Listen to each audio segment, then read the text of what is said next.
slogan from one of my favourite supermarkets, which says every little helps. Similarly, I think that every little moment matters, and I haven't always been like this.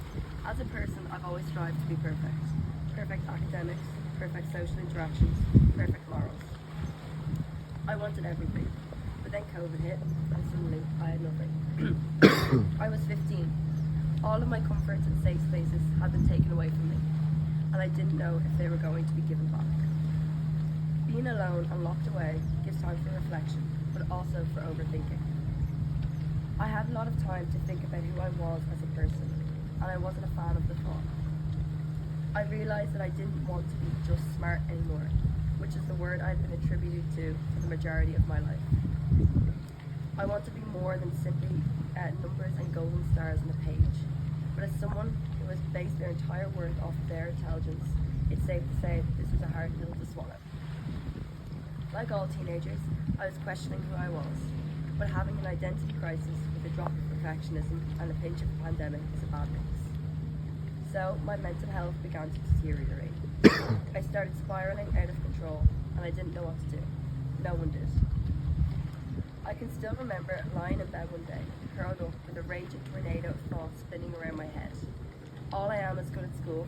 I just take up space. The people in my life are better off without me. Then, all of that noise became silence. All those feelings turned empty.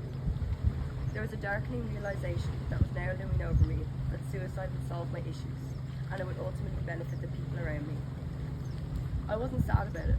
On the contrary, it was actually quite a comforting thought, knowing that I could just leave this empty feeling and any hurt behind if I pleased. This apathy carried on for months.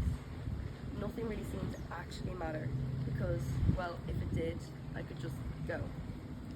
While still holding on to the possibility of suicide in my head, I was adamant on working on myself.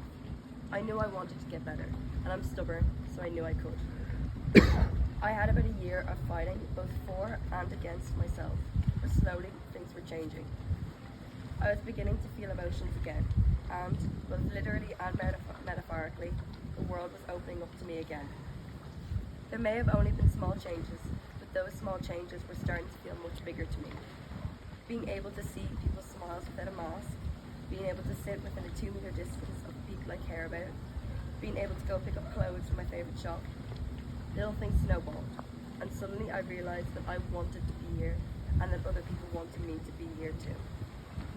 Being suicidal is not something I would wish upon my worst enemy, and I strongly dislike the saying, everything happens for a reason. But I do believe that it has been a massive factor into shaping who I am today and who I'll be tomorrow. To me, nothing really mattered when I was suicidal, and I think I have brought some of that philosophy into my current life, but I've twisted it in a better way. I've learned to not worry as much over what people think of me. I've learned to do everything you can because you never know if it'll be taken away from you. I've learned that while it may be the big things in life that matter, it's the little things that keep us going.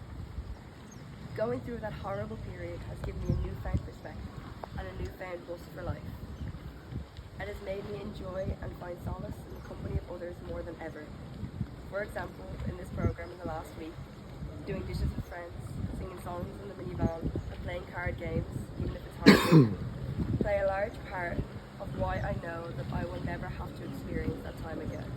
Because I know that people are, maybe unconsciously, doing little things that will hold me up until I'm strong enough to stand on my own.